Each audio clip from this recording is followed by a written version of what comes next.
এতেকাফ ভেঙে যায় কি কি কাজ করলে? এতেকাফ ভেঙে যায় এতেকাফ করার পর কেউ যদি মসজিদ থেকে শরিয়া গ্রাহ্য ওযর ছাড়া বের হয়ে যায়। এতেকাফ করতে আসছেন, এতেকাফ করতে আসার পরে আপনি বাহিরে চলে গেছেন, একটু মার্কেটিং করা দরকার ঈদ সামনে, তাহলে আপনার এতেকাফ ভেঙে যাবে। শরিয়া গ্রাহ্য ওযর কি? আপনি ওয়াশরুমে যাওয়া লাগছে, এই জন্য আপনি যেতে পারেন।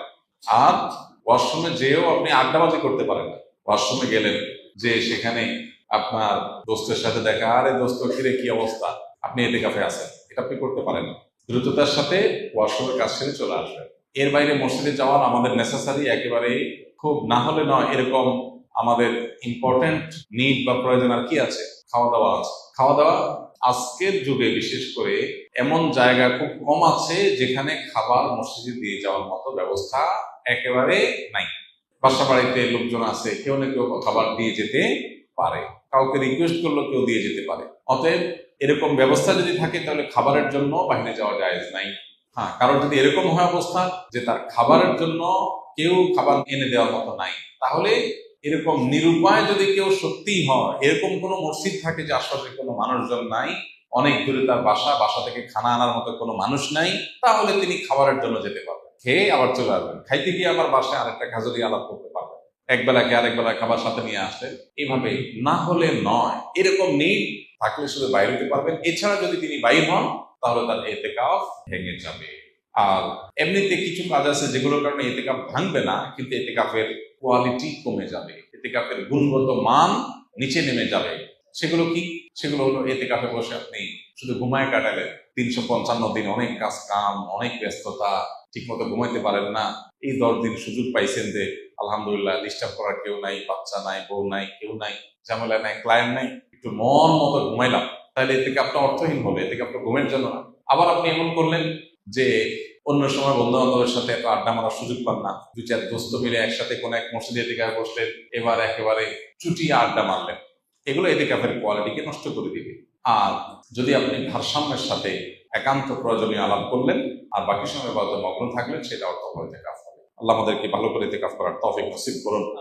এতেকাফের ক্ষেত্রে আমাদের মধ্যে যে ভুল ধারণা আছে সেটা দূর করতে হবে, প্রান্তিকতা যেটা আছে সেটা দূর করতে হবে। আমি আমার ছাত্র জীবনে একবার এতেকাফে বসছিলাম, মনে আছে, বহু বছর আগে।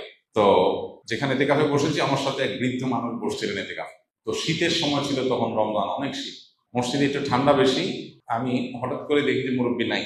তো দেখলাম মুরব্বী কই গেল, ওয়াশরুম গেলে তো এত সময় লাগার কথা না। পরে তাকায় দেখি যে মসজিদের সামনে বাইরে ঘাস বিছানো মাঠ, উনি ওখানে রোদ পোহাইতেছেন। পরে বললাম, মসজিদে বললাম, চাচা এতেকাফ অবস্থা তো রোদ পোহাতে বাইরে যাওয়া যাবে না।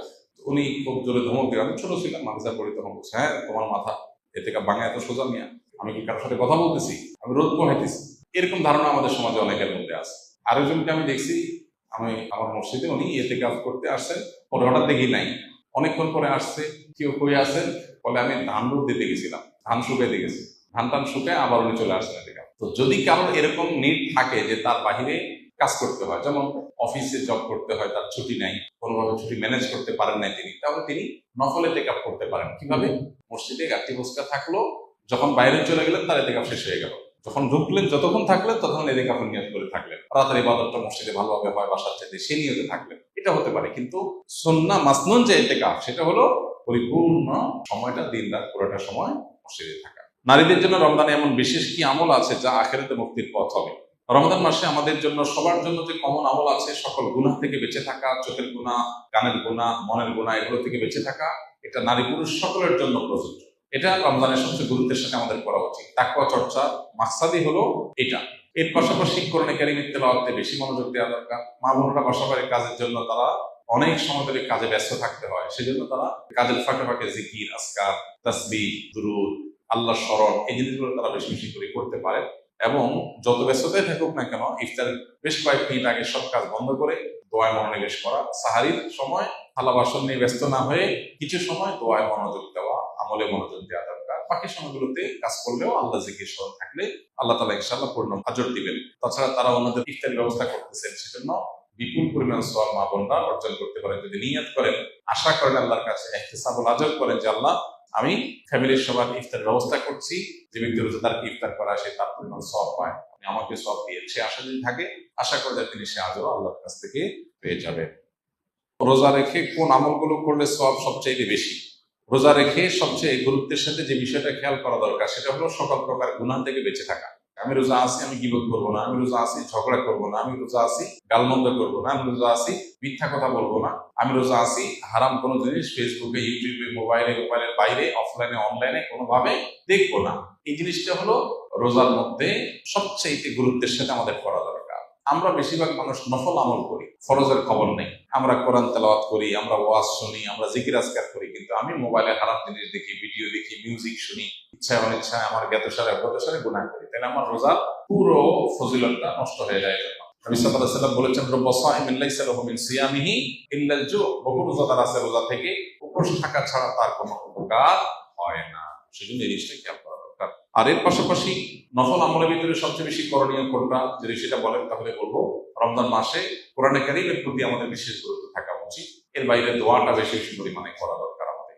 পরিবারের যাদের অসুস্থ, এমন অসুস্থতা যে তাকে আপনি টেক কেয়ার না করলে আর টেক কেয়ার করার মতো নাই, এবং সে অসুস্থ অবস্থায় কষ্ট পাবে, তাহলে সেক্ষেত্রে আপনি তাকে টেক কেয়ার করবেন।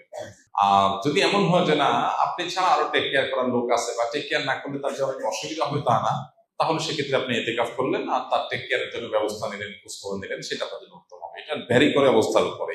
রমজানে কাজা হওয়া রোজা মা বোনরা কখন রাখা সর্বোত্তম হবে?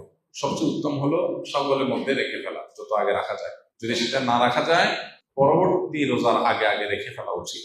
আয়েশা রাদিয়াল্লাহু তাআলা আনহা তার ভাঙতি যে রোজাগুলো হতো সেগুলো তিনি পরবর্তী রমজানের আগে শাবান মাসে রেখে ফেলতেন। তিনি এর মধ্যে রাখতে পারতেন না কেন? কারণ নবী সাল্লাল্লাহু আলাইহি ওয়াসাল্লাম তার সাথেই থাকতেন, এবং নবী সাল্লাল্লাহু আলাইহি ওয়াসাল্লাম সাথে থাকার কারণে, স্বামীর সাথে থাকার কারণে স্বামীর হাজত বা প্রয়োজনকে মাথায় রেখে রোজা রাখতে সুযোগ পেতেন কম। এদিকে শাবান মাসে নবী বেশি বেশি নফল রোজা রাখতেন, ওই সুযোগে তিনি তার রোজাগুলো রেখে ফেলতেন। এই জন্য শেষ সময় হলো